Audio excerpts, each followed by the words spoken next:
प्रिय विद्यार्थियों एवं ज्ञान प्रेमी साथियों, मेरे सामने एक प्रश्न आया। कुछ दिन पहले की बात है कि सबसे बड़ा देवता कौन।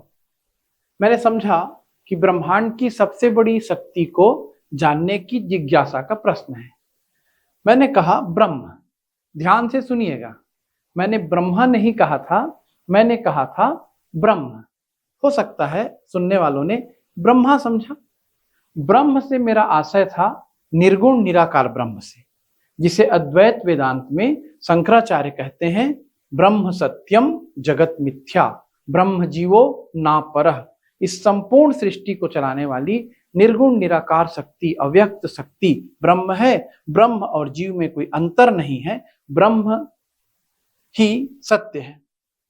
और जब तुलसीदास रामचरितमानस में शुरुआत करते हैं बाल कांड में स्तुति में, तो पहले वो वर्णा नाम अर्थ संघा नाम रसा नाम छंद सामपी कहकर माता सरस्वती की वंदना करते हैं। फिर भवानी शंकरो वंदे श्रद्धा विश्वास रूपिणम कह करके शिव पार्वती की वंदना करते हैं। ऐसा करते हुए उनका वंदना का खंड आगे बढ़ते जाता है और वो भगवान राम को भी निर्गुण निराकार ब्रह्म कहकर निरूपित करते हैं। वो मंत्र, वह श्लोक आपने बालकांड में सुना ही होगा, जिसमें भगवान राम को उन्होंने ब्रह्म निरूपित किया। यन्माया वसवर्ति विश्वमखिलम ब्रह्मादिदेवासुरा यत सत्वादमिसैव भाति सकलम रज्जो यथा हेरभ्रमः यद्पाद पल्लव एकमेव हि भवाम्बोधिस्तीर्षावतां वंदे अहम तम शेष कारण परम रामाख्यमीशं हरिम। मतलब जिसकी माया के वशीभूत ये पूरा ब्रह्मांड है, देवता असुर सब, और जिनके कारण ये संसार हमें आभासित प्रतीत होता है, ये है नहीं। कैसे हमें संसार प्रतीत होता है? जैसे रज्जो, रस्सी में अही का भ्रम, रस्सी को हम भ्रमवश सांप समझते हैं।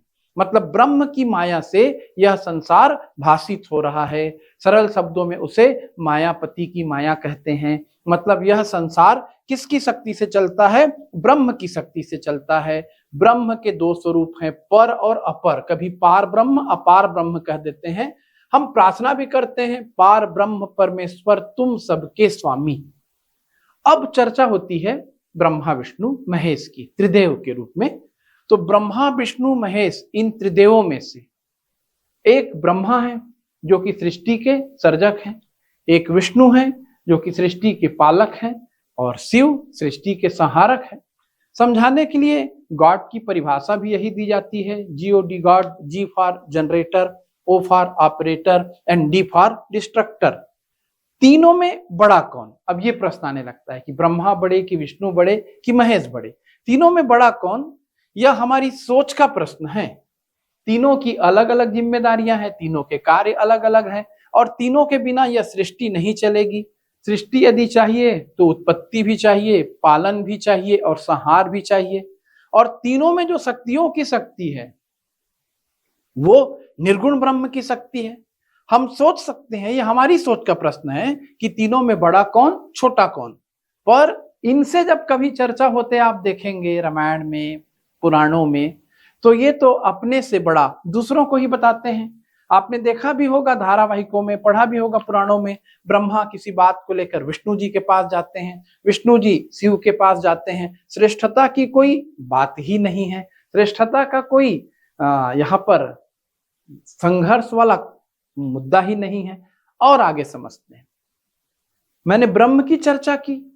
भगवान शिव को भी ब्रह्मांड का आदि शक्ति स्रोत कहा जाता है, यानी शक्ति या ये जो ब्रह्मांड है, संपूर्ण सृष्टि जिस स्रोत से चलती है वो आदि शक्ति स्रोत है भगवान शिव। अब ये बहुत गंभीर विषय है, पर बहुत संक्षिप्त में समझते हैं। भगवान शंकर को भूतनाथ कहते हैं। तो भूतनाथ का मतलब क्या है? मेरे बोलने से पहले यदि आप कमेंट बॉक्स में लिख सकते हैं, जरूर कमेंट कीजिए। भगवान शिव को भूतनाथ कहते हैं। भगवान शिव के 5 मुख बताए जाते हैं, होते हैं उनके 5 मुख। तो इसका मतलब क्या है?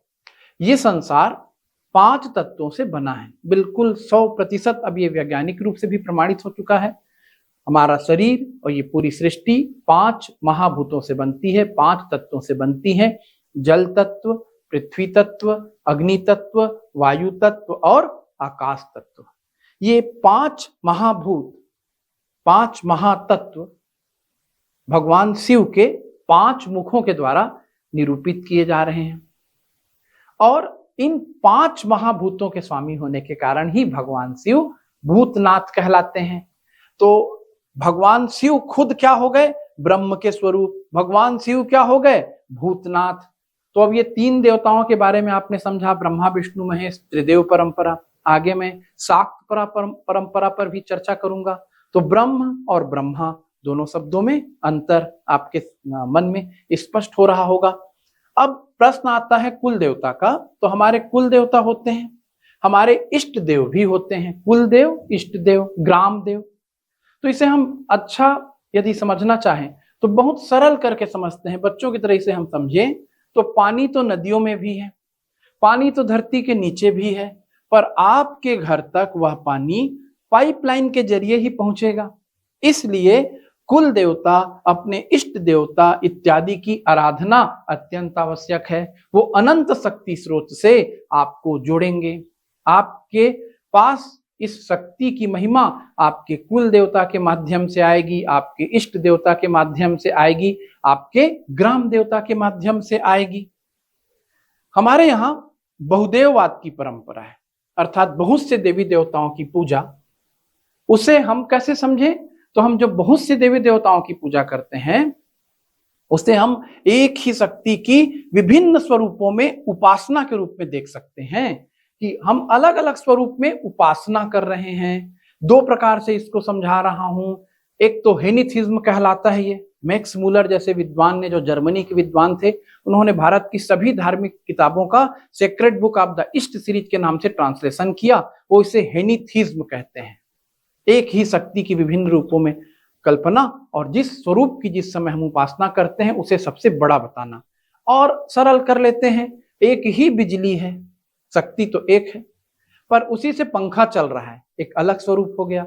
उसी से एसी चल रहा है, एक अलग स्वरूप हो गया। उसी से माइक ऑपरेट हो रहा है, जो मैं अभी लगाकर आपसे बात कर रहा हूं, ये उसी बिजली से चलने वाला अलग स्वरूप हो गया। उसी बिजली से बल्ब हमें प्रकाश दे रहा है, ये अलग स्वरूप हो गया। पर सबके अंदर शक्ति का मूल स्रोत बिजली एक है। तो शक्तियों की शक्ति निर्गुण ब्रह्म की शक्ति, और उस शक्ति की हम भक्ति अलग अलग रूपों में करते हैं। ये भारत की बड़ी व्यापक परंपरा है, एक गुलदस्ते के अनेक अनेक पुष्प। तो हमारे यहाँ बहुदेववाद की परंपरा है, अर्थात बहुत से देवी देवताओं की पूजा। उसे हम एक ही शक्ति की विभिन्न स्वरूपों में उपासना के रूप में देख सकते हैं। अलग अलग संप्रदाय हैं भारत में। शैव संप्रदाय शिव की उपासना करने वाला, वैष्णव संप्रदाय विष्णु की उपासना करने वाला, शाक्त संप्रदाय देवी मां शक्ति की उपासना करने वाला। रामचरितमानस में तुलसीदास जी ने भगवान राम को विष्णु का अवतार बताया। देखिएगा कैसे ये समन्वयवाद कहलाता है। हिंदी साहित्य में पढ़ा जाता है कि तुलसी का काव्य समन्वय की विराट चेष्टा है। रामचरितमानस में तुलसीदास जी ने भगवान राम को विष्णु का अवतार बताया।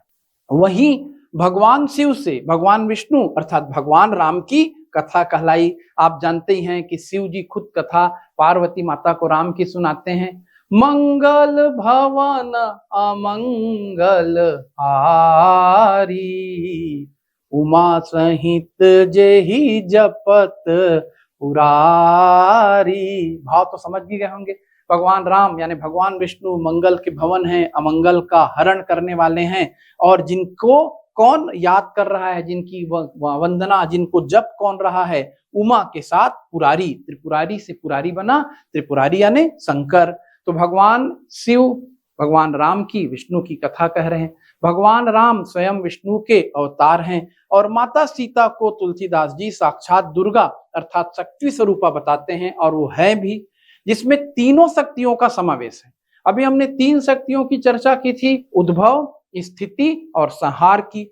उद्भव की शक्ति किसकी है? उद्भव यानी उत्पत्ति ब्रह्मा की, स्थिति यानी पालन विष्णु की शक्ति, और संहार यानी विध्वंस की शक्ति। तो ये तीनों शक्ति देवी में एक रूप में सम्मिलित है। देखिए क्या लिखते हैं बालकांड में ही, उद्भव स्थिति संहार कारणिम क्लेश हारणिम सर्वश्रेयस्करीम सीताम न तो हम राम वल्लभाम। तो माता सीता कौन है? उद्भव, स्थिति और संहार करने वाली, समस्त क्लेशों का हरण करने वाली, सभी प्रकार से श्रेयस करने वाली, उन्हें हम नमन करते हैं। भगवान राम ने सेतु निर्माण से पहले भगवान शिव की पूजा की। रामेश्वर शब्द की व्याख्या दो प्रकार से होती है। राम ने रामेश्वर शब्द की व्याख्या करके कहा, जो राम के ईश्वर हैं वो रामेश्वर हैं। सेतुबंध रामेश्वर का कथानक दिमाग में बैठा लें। रामेश्वर का मतलब जो राम के ईश्वर हैं, अर्थात शिव। भगवान शिव ने कहा नहीं, रामेश्वर का मतलब है राम जिसके ईश्वर हैं, अर्थात शिव। तो देखिए ये होती है उदारता, विनम्रता, सद्भावना, सहृदयता। हम अपने देवताओं के अवतारों में, हम एक ही शक्ति के स्वरूपों में इस तरह का समन्वय देख रहे हैं जो हमारे व्यक्तित्व का बने हिस्सा। फिर और देखिए, एक प्रश्न आते रहता है इन शक्ति स्वरूपों को लेकर के बार बार। मैंने आपको समझाया भी कि भाई ये शक्ति स्वरूपों की हम तुलना कैसे करने लगते हैं, इसे हम समझे कैसे। तो पुराणों को समझना, अपने धर्म ग्रंथों को समझना, इसके लिए बहुत गंभीर निरंतर अध्ययन की आवश्यकता है। मैं आज भी एक विद्यार्थी हूँ, निरंतर अध्ययन करता हूँ। आप भी धर्म के सभी विद्यार्थी हैं, निरंतर अध्ययन करते हैं। एक कॉन्सेप्ट मैं आपको बता रहा हूं, सूर्य और इंद्र का कॉन्सेप्ट। रामायण में सूर्य का पुत्र है सुग्रीव, सुग्रीव सूर्य पुत्र है, और इंद्र का पुत्र है बाली। और बाली का वध हो जाता है भगवान राम के हाथों, अर्थात इंद्र के पुत्र का वध कर दिया गया। इसके बाद महाभारत में आप देखते हैं इंद्र का पुत्र है अर्जुन और सूर्य का पुत्र है कर्ण, और वहां सूर्य का पुत्र कर्ण अर्जुन के हाथों मारा गया। तो अब इसे हम समझने का प्रयास करते हैं, कैसे एक सुग्रीव जो है सूर्य का पुत्र बन जाएगा, कैसे बाली जो है इंद्र का पुत्र बन जाएगा। तो सूर्य और इंद्र को व्यक्ति के रूप में देखने से ज्यादा बेहतर, ज्यादा श्रेष्ठ शक्ति के रूप में देखना है।